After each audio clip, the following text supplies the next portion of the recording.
Assalamualaikum warahmatullahi wabarakatuh. Selamat bertemu kembali dengan saya Sugeng Haryadi, dosen Prodi Akuntansi STIE Malang-Kusiswara. Pada episode kali ini saya akan mengangkat pengetahuan sederhana tentang inovasi. Latar belakang dari video ini banyak pelaku UMKM atau orang awam yang bukan dari background ekonomi sehingga tidak banyak mengetahui tentang inovasi. Sehingga saya sedikit melakukan sharing tentang hal tersebut. Inovasi dapat dilakukan dari dalam perusahaan, tetapi inovasi juga tidak harus dilakukan sendiri loh dari dalam perusahaan. Karena yang namanya inovasi itu justru kebanyakan datangnya dari luar perusahaan. Maka dari itu pada episode kali ini kita akan membahas masalah open innovation atau inovasi terbuka. Kalau dahulu perusahaan melakukan inovasi itu sebagai aktivitas yang tertutup, yang rahasia, yang diam-diam, hanya diketahui oleh beberapa orang saja atau orang-orang yang terbatas. Nah, ini disebut dengan closed innovation, yaitu pengembangan produk yang dilakukan di dalam perusahaan dengan cara sembunyi, diam-diam, dan bersifat rahasia. Tetapi setelah teknologi itu ditemukan, biasanya perusahaan akan menjaga mati-matian teknologi baru tersebut. Jika perlu didaftarkan paten, agar tidak ditiru oleh kompetitor. Nah, di era yang namanya open innovasi ini, yang model begituan sudah nggak laku lagi, karena yang namanya inovasi itu harus datangnya dari kolaborasi, bahwa kolaborasi ternyata penting daripada memenangkan kompetisi. Tetapi kayaknya cara berpikir seperti itu, seperti yang lalu itu sudah ketinggalan zaman, karena menurut Richard Watson dalam bukunya The Future File, hak paten atau hak cipta diperkirakan akan mati dalam beberapa tahun lagi, karena kita lihat sendiri bahwa orang-orang sudah tidak peduli lagi dengan yang namanya hak cipta. Bahkan menurut Elon Musk, CEO dari Tesla, pernah membuat pernyataan yang heboh. Katanya paten mobil, khususnya mobil listrik, yang sudah dikembangkan dan diteliti bertahun-tahun, akhirnya dibagikan secara gratis. Karena mungkin kita sudah mulai masuk ke dalam zaman baru yang disebut dengan open innovation. Open innovation itu sendiri didefinisikan sebagai cara perusahaan untuk mendapatkan ide dan berbagi inovasi dengan pihak di luar perusahaan. Open innovation ini kemudian menjadi penting karena beberapa hal sebagai berikut. Yang pertama, yaitu pengembangan produk atau teknologi baru akan lebih cepat jika memanfaatkan inovasi yang ada di luar perusahaan. Yang kedua, perusahaan bisa menangkap peluang baru atau ide kreatif yang datangnya dari luar, yang selama ini tidak pernah difikirkan dari dalam perusahaan. Dan yang ketiga, open inovasi menjadi cara mudah untuk memperkenalkan dan memperluas penggunaan produk baru atau jasa layanan perusahaan. Nah, dulu banyak yang melakukan aktivitas riset dan pengembangan produk itu dari dalam perusahaan melalui divisi Litbang, penelitian dan pengembangan atau R&D, Research and Development. Namun dalam perjalanannya, karena perkembangan teknologi dan ilmu pengetahuan bertumbuh secara eksponensial, riset dan pengembangan yang dilakukan perusahaan sering terlambat dalam mengikuti perkembangan zaman. Itulah sebabnya tidak harus semua jenis inovasi itu diciptakan sendiri oleh perusahaan. Ada kalanya yang lebih penting perusahaan untuk meningkatkan yang namanya absorptive capacity, yaitu kemampuan perusahaan untuk mengidentifikasi, menyerap, dan mengembangkan pengetahuan baru dari luar perusahaan.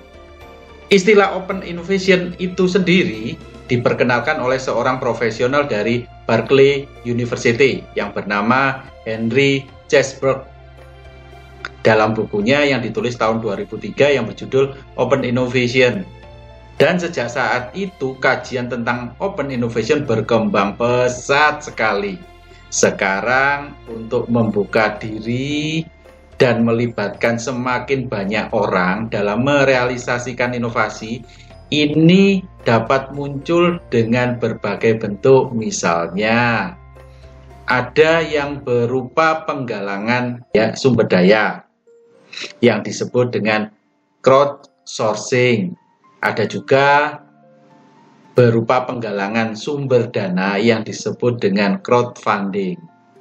Kunci keberhasilan dari Open Innovation ini terletak pada perubahan mindset dan gaya manajerial perusahaan. Yang tidak boleh lagi melihat teknologi baru khususnya itu sebagai ancaman, bahwa yang namanya kompetitor itu juga biasa diajak sebagai mitra kolaborasi kita. Karena pada akhirnya sebaik-baiknya pengetahuan adalah pengetahuan yang bisa dirasakan manfaatnya oleh banyak orang, bukan hanya disimpan sendiri. Nah, ada beberapa teknik yang bisa diterapkan perusahaan untuk menerapkan Open Innovation, yaitu sebagai berikut. Yang pertama, yaitu Customer Immersion, yaitu proses melibatkan konsumen untuk memberikan masukan atau usulan terkait dengan produk baru. Bahkan melibatkan konsumen untuk merancang produk baru tersebut.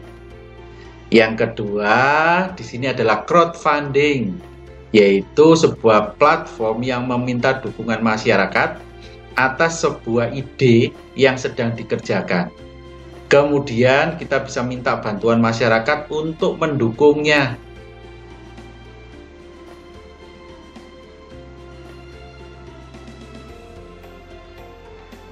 Kemudian yang ketiga, ide competition. Perusahaan bisa membuat semacam sayembara atau kompetisi untuk menjaring ide-ide baru dari masyarakat. Yang keempat, innovation network, atau yang disebut juga dengan jejaring inovasi, di mana perusahaan bisa bergabung dalam suatu komunitas atau asosiasi keahlian tertentu untuk menyerap informasi atau teknologi baru yang sedang berkembang saat ini. Dan yang kelima, produk platform, yaitu dengan melibatkan pihak ketiga untuk mengembangkan model bisnis kita. Misalkan melalui aplikasi, meningkatkan fungsional dari platform yang kita miliki. Nah, semisal yang dilakukan Apple, sengaja membagikan kode bahasa pemrogramannya secara gratis kepada masyarakat, yang pada akhirnya Apple juga mengundang masyarakat untuk sebanyak-banyaknya membuat aplikasi yang menarik untuk iPhone. Semakin banyak aplikasi di situ, tentunya handphone semakin banyak dipakai orang. Nah, kunci keberhasilan dari Open Innovation ini terletak pada perubahan mindset, bahwa perusahaan tidak lagi dan tidak harus mengontrol semua aktivitas inovasi di dalam perusahaan. Karena yang namanya kontrol itu membuat inovasi menjadi mati. Perusahaan harus berani membuka diri. Dan yang paling penting adalah untuk berbagi teknologi, bahkan tidak ragu untuk berbagi teknologi dengan kompetitornya. Untuk mengembangkan teknologi bersama, misalkan kolaborasi pemain-pemain dalam industri handphone, untuk mengembangkan teknologi Bluetooth misalkan, atau bisa berbagi teknologi atau berbagi konten yang dilakukan Wikipedia, Linux, atau YouTube. Dengan cara dibagikan gratis seperti itu, justru popularitas dan skala pengembangan akan meningkat sangat pesat. Semangat berbagi inilah yang bisa menjadi solusi atas semua permasalahan yang dihadapi umat manusia saat ini. Terima kasih sudah menyaksikan sharing pengetahuan ini, semoga bermanfaat. Jangan lupa komen, like, subscribe, dan share video ini sebanyak mungkin agar kami juga semakin semangat dalam membuat video-video sharing pengetahuan selanjutnya. Saya Sugeng Haryadi, sampai jumpa di episode selanjutnya. Bye-bye.